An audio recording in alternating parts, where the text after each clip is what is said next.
Welcome to NR Pathshala.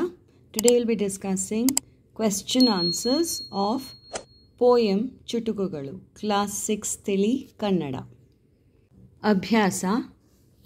First one, Padagala Artha, meaning of the words. Gagana, Akasha, Bandala, Agasa, means sky. Neere, Sundari, means beautiful.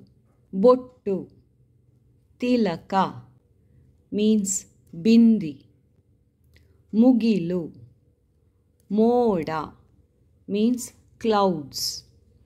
Hittu, Nayavada Pudi, means finely ground flour.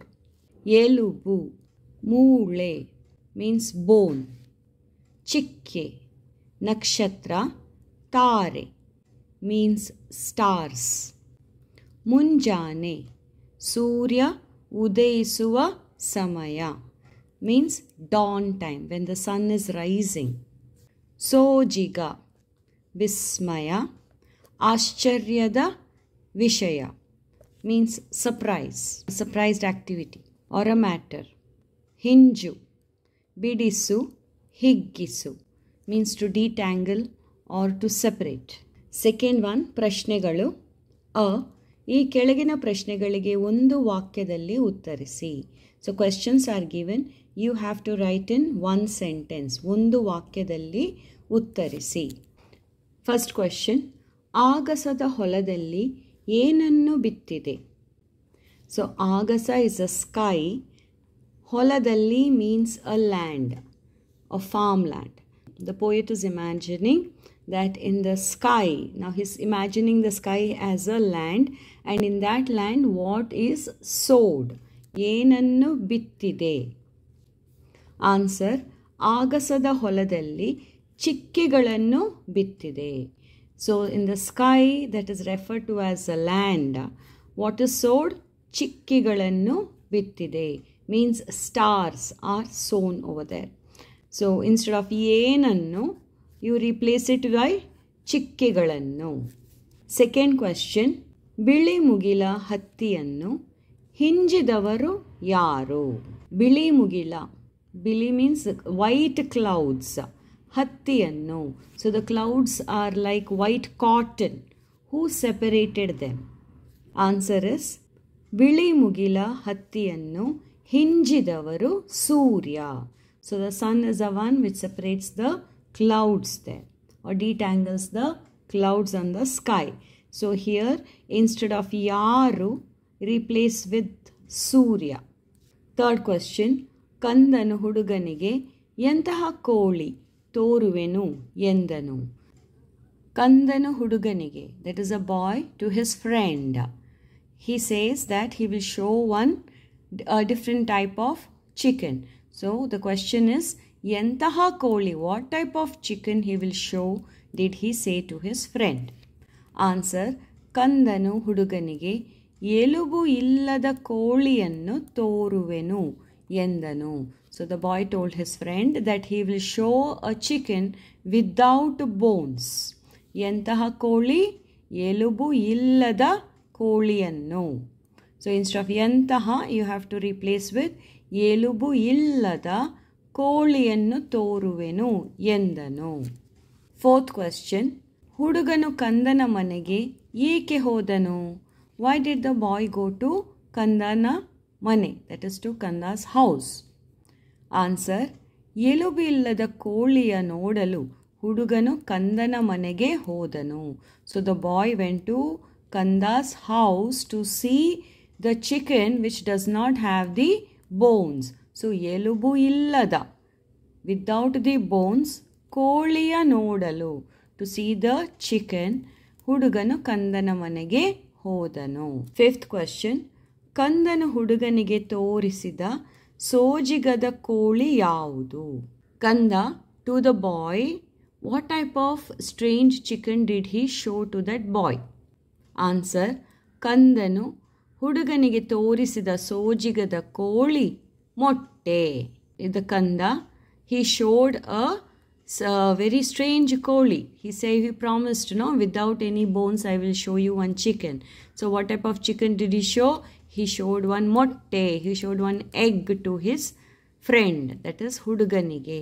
So Kandanu huduganige ತೋರಿಸಿದ ಸೋಜಿಗದ ಕೋಳಿ ಮೊಟ್ಟೆ. Instead of ಯಾವುದು, you replace with ಮೊಟ್ಟೆ. Sixth question. ಕವಿ ತಂಗಿಗೆ ಎಂತಹ ಅಂಗಿ ಹೊಲಿಸುವೆನು ಎಂದನು. So Kavi, that is a poet, ತಂಗಿಗೆ to his sister, ಎಂತಹ ಅಂಗಿ, what type of dress he will stitch. ಹೊಲಿಸುವೆನು means stitch. Did he say? Answer. ಕವಿ ತಂಗಿಗೆ ಚಿಕ್ಕೆಗಳ ಅಂಗಿ ಹೊಲಿಸುವೆನು ಎಂದನು. So the Kavi told his sister that he will stitch a dress with full of stars. ಚಿಕ್ಕೆಗಳ ಅಂಗಿ, a dress with full of stars. So here instead of ಎಂತಹ, you have to replace it with ಚಿಕ್ಕೆಗಳ. Rest is all there in the question. Seventh question. ಬಾಂದಳವನ್ನು ಸಿಂಗರಿಸಿದ ರಂಗೋಲೆಯ ಹಿಟ್ಟು ಯಾವುದು? So ಬಾಂದಳೆವನ್ನು, that is the sky, ಸಿಂಗರಿಸಿದ, beautified. ರಂಗೋಲೆಯ ಹಿಟ್ಟು, what is that rangoli ಹಿಟ್ಟು that beautified the sky? ಬಾಂದಳವನ್ನು ಸಿಂಗರಿಸಿದ ರಂಗೋಲೆಯ ಹಿಟ್ಟು ಬೆಳದಿಂಗಳು. So ಬೆಳದಿಂಗಳು means moonlight. So moonlight beautified the sky like a rangoli powder. Eighth question. ಚುಟುಕುಗಳ ಬ್ರಹ್ಮ ಎಂದು ಯಾವ ಕವಿಯನ್ನು ಕರೆಯಲಾಗುತ್ತದೆ? Which poet is called as ಚುಟುಕುಗಳ Brahma? Answer. ಚುಟುಕುಗಳ ಬ್ರಹ್ಮ ಎಂದು ದಿನಕರ ದೇಸಾಯಿ ಕವಿಯನ್ನು ಕರೆಯಲಾಗುತ್ತದೆ.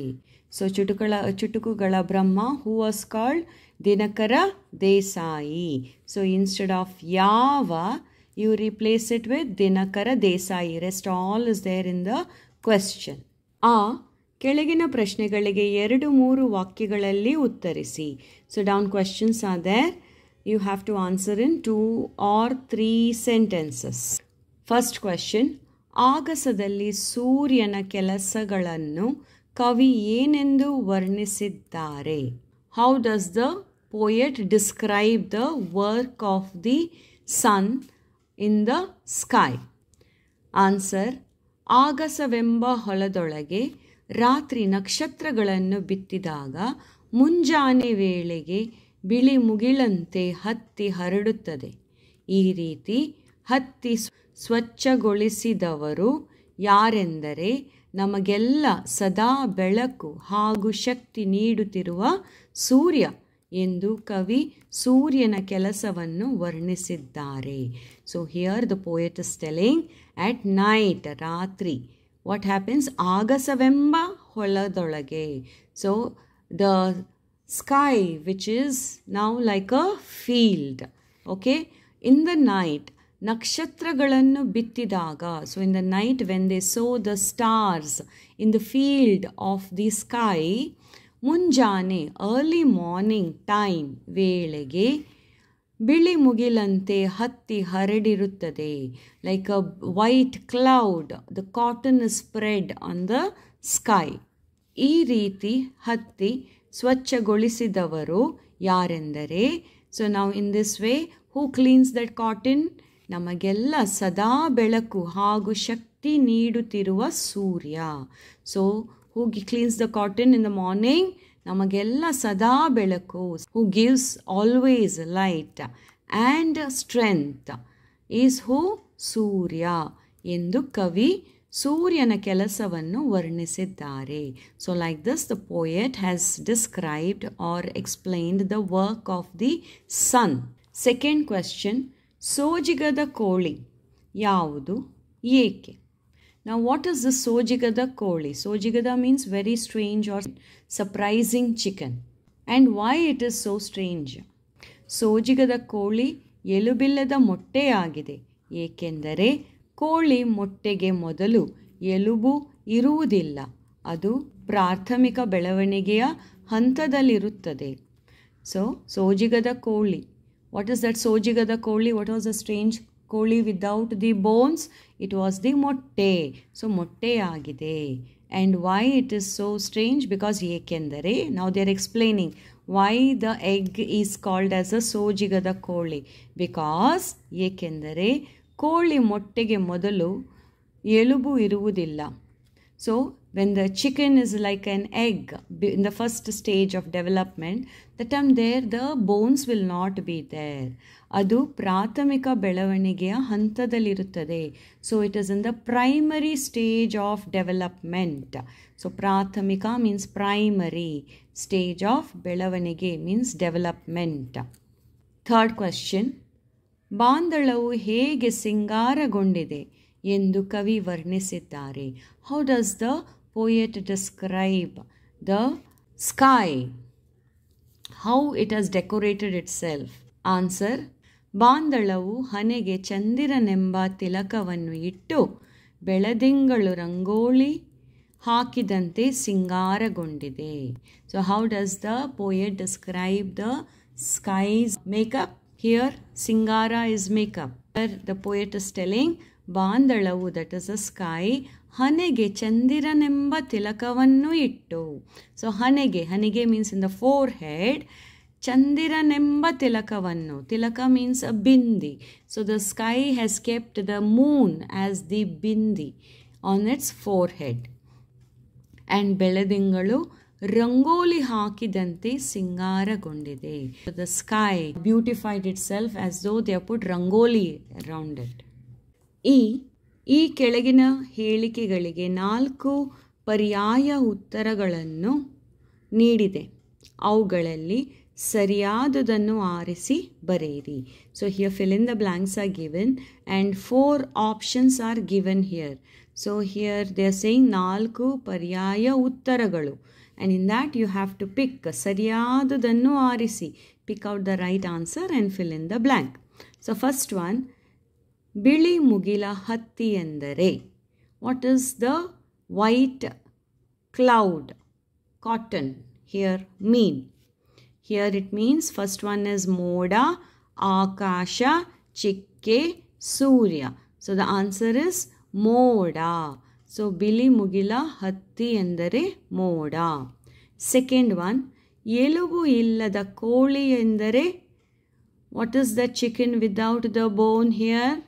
First one Motte, Mari, Mamsa, Hotte. So answer is Motte, egg. Third one, Gagana Deviya Hanege Bottu dash. So Gagana Devi in the sky. What is the bindi? Here Chikke, Chandira, Hittu, Beladingalu. So the answer is Chandira. So the sky has used Chandira, that is the moon, as the bindi. So Bottu means bindi.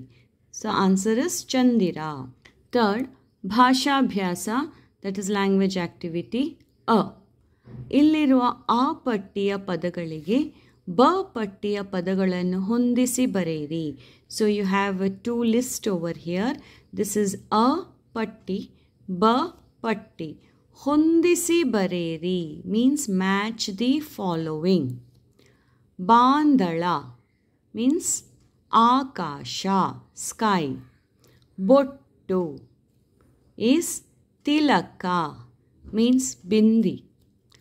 Mugilu means moda, that is cloud. Neere means sundari, beautiful. ಈ ಕೆಳಗಿನ ಪ್ರಶ್ನೆಗಳಿಗೆ ಸೂಕ್ತ ಉತ್ತರವನ್ನು ಆರಿಸಿ ಬರೆಯಿರಿ. So here questions are given. You have to write the answers from these options. First one, ಕೆಳಗಿನವುಗಳಲ್ಲಿ ವ್ಯಾಕರಣ ಶುದ್ಧ ಪದ ಯಾವುದು? ಶುದ್ಧ ಪದ means a proper word, which grammatically proper word. Vyakarana means grammar. So grammatically proper word. First one is akasa. Second, akasha. Third, akasha. And last is akasa. So the correct letter spelling is Akash. Second one, ಎಲುಬು. ಪದದ ಅರ್ಥವೇನು? So they are asking the meaning for the word ಎಲುಬು. Means it's a bone. Here, ಮೂಳೆ, ಮಾಂಸ, ರಕ್ತ, ಚರ್ಮ. So answer is ಮೂಳೆ. ಮೂಳೆ means bone. Another word for ಮೂಳೆ is ಎಲುಬು. Third one, ಸುಳ್ಳು. ಇದರ ವಿರುದ್ಧಾರ್ಥಕ ಪದ ಯಾವುದು? So now word is ಸುಳ್ಳು. What is the question? Give the viruddharthaka pada. Means opposite word of ಸುಳ್ಳು. ಸುಳ್ಳು means telling lies. ಮೋಸ, ಸತ್ಯ, ಮಿಥ್ಯ, ಅಸತ್ಯ. So opposite of ಸುಳ್ಳು is ಸತ್ಯ. Fourth one, ಕೋಳಿ. ಇದು ಯಾವ ಲಿಂಗಕ್ಕೆ ಉದಾಹರಣೆಯಾಗುತ್ತದೆ? So you have ಕೋಳಿ is a word here. They are asking what is the linga of this word. Means gender they are asking. Okay. So first one, pullinga, strilinga, napunsakalinga, anyalinga. So the answer is strilinga.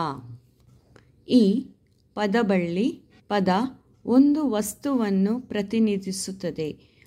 ಆ ವಸ್ತುವಿಗೆ ಸಂಬಂಧಿಸಿದ ಇನ್ನಿತರ ಪದಗಳನ್ನು ಬರೆಯುತ್ತಾ ಹೋಗಿ. ಈ ಕೆಳಗಿನ ಮಾದರಿಯನ್ನು ಗಮನಿಸಿ. So here example is given. ಮಾದರಿ means example. Here they have given ಗಿಡ, ಮರ, ಬಳ್ಳಿ, ಚಿಗುರು, ಹೂ, ಕಾಯಿ, ಹಣ್ಣು, ಎಳೆ, ಕಾಂಡ, ಬೇರು. So word is gida, means a plant.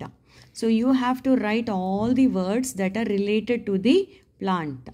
So here mara, tree, balli, creeper, chiguru, that's a new budding leaves. Hu, flower, kai, that is a fruit, raw fruit. Hannu, fruit. Yele, leaf, kanda, stem, beru, root. So like this you have to write for 3. Here agasa is written, means the sky. So think about the sky and write all that you see in the sky. Graha, planet, nakshatra, stars, akasha gange, galaxy, dhumaketu. Second, koli. Koli motte, that is the egg.